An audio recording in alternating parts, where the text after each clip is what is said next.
This news update is brought to you by... So, I'm meeting Rico later. Gotta check in with the girls, but first, let me check my usage on the MyLime app. Now, what should I wear?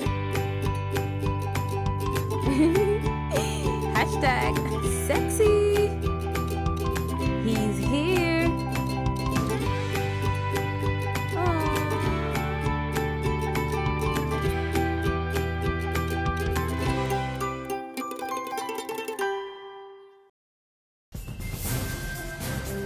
This is the Barbados Today Evening Update for Thursday, March 19th. I'm Fernella Wedderburn. Good evening and thanks for joining us. Our top story. Superintendent of Prisons, Colonel John Nurse, has responded to claims by a Christchurch mother that her son, who is an inmate at Her Majesty's Prison Dodds, was severely beaten this week by prison wardens. Nurse says after checks with his officers, he is satisfied that no such incident occurred at the jail and that no report was made by the 26-year-old Jamar Paulin. However, the inmate's mother is insisting that the prison chief is in the dark and she's calling on Colonel Nurse to speak to her son directly.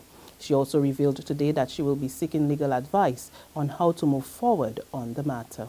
I feel if you ain't get to hear the day, things are going to find out now and talk with the boy. Because the boy went acting to hear him and he can't allow to hear him. I feel like if they go out for you and find out, yeah. My son come in there too, and they tell you, I was talking that I was at now home and get a call saying that my son was beaten. Understand?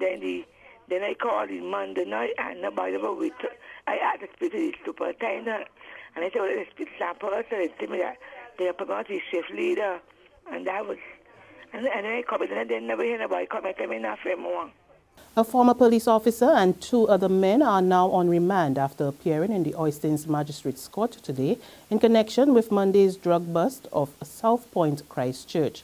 The former lawman, 57-year-old David Leroy Cumberbatch of Venus Drive, Wharton Christchurch, is jointly charged with 60-year-old Neville O'Neill Cumberbatch of Suttle Street, St. Michael, and 27-year-old Mikhail Jelani Duala Sealy of Skeets Road in the Ivy with possession with intent to supply, and trafficking of 123 pounds of cannabis and 32 kilograms of cocaine. The trio will return to court on April 16.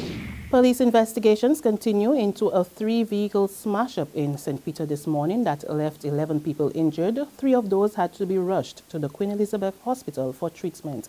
The accident, which occurred at Roadview St. Peter, involved a transport bus, a Honda CR-V, and a Toyota Corolla motorcar. The driver of the SUV, Veronique Sika David of 3rd Avenue Rock Dundo St. James, was rushed to hospital along with her 2 passengers, her husband Delon David and Tiffany Medford. 7 passengers in the bus, which was driven by 58-year-old David Wilson of Bridgefield in St. Thomas, was treated on the scene, as well as the driver of the car, Edwin Best of Indian Ground, St. Peter.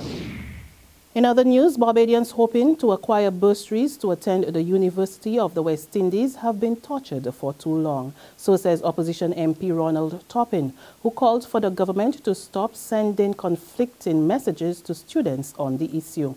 He made the comments in Parliament today. But these people who benefit then go on for reasons unknown to me to discredit the very same institution that they came from and put obstacles in the way of people going to the university. I believe if it is that there are issues with the curriculum or planning of the university, and if it is deemed to be in any way not sufficiently functional for the purposes of the planned development of the country or the region, then that should be addressed. But we must never, ever abandon the undergraduate program at the University of the West Indies.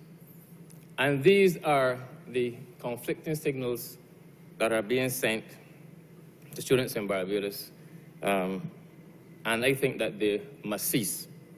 Toppin also called for government to outline its plans for the financing of the university to the country. The member for St. George North asked the question yesterday, can we expect that next year or year after, if and when the financial situation worsens, does that mean that we're going to hear a further increase in these fees? Is this just the precursor to some draconian measures that are in fact being planned for fees at the university? And if this is so, the government needs to come clean with the people of Barbados so that proper planning and so on can take place as they plan the future education of their children. Folk singer and veteran calypsonian Michael Director Ford has died at the age of 65. Ford, best known for his classic hit South Sea, which was released in 1985 and took him across North America and Europe, had been ailing with prostate cancer for some time. Ford, who played the guitar, started out as a folk singer and was heavily involved in training students in the primary schools. He was lead singer with the Gospel Comforters and performed with various theatrical groups including Top Tent and Pampalam. He also performed as director in the Cave Shepherd All Stars and the Celebrity Tent. He lives to mourn his wife Betty and 3 children. There's regional and international news after this short break.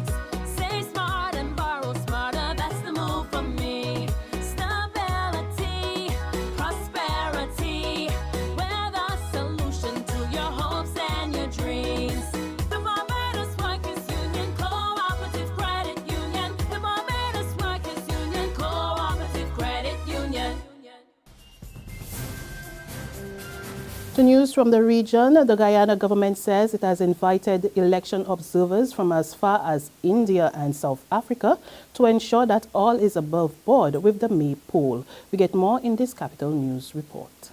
Other foreign observer groups have been invited from the Organization of American States, the United Nations Development Programme, CARICOM, the Union of South American Nations, UNASUR, and the Organization of Islamic States. Organizations invited are the Carter Centre and the UK branch of the Commonwealth Parliamentary Association. It is indeed a decision of the observer mission when they would arrive and how long before the actual date of election they will be here and how long after the date of elections they would remain.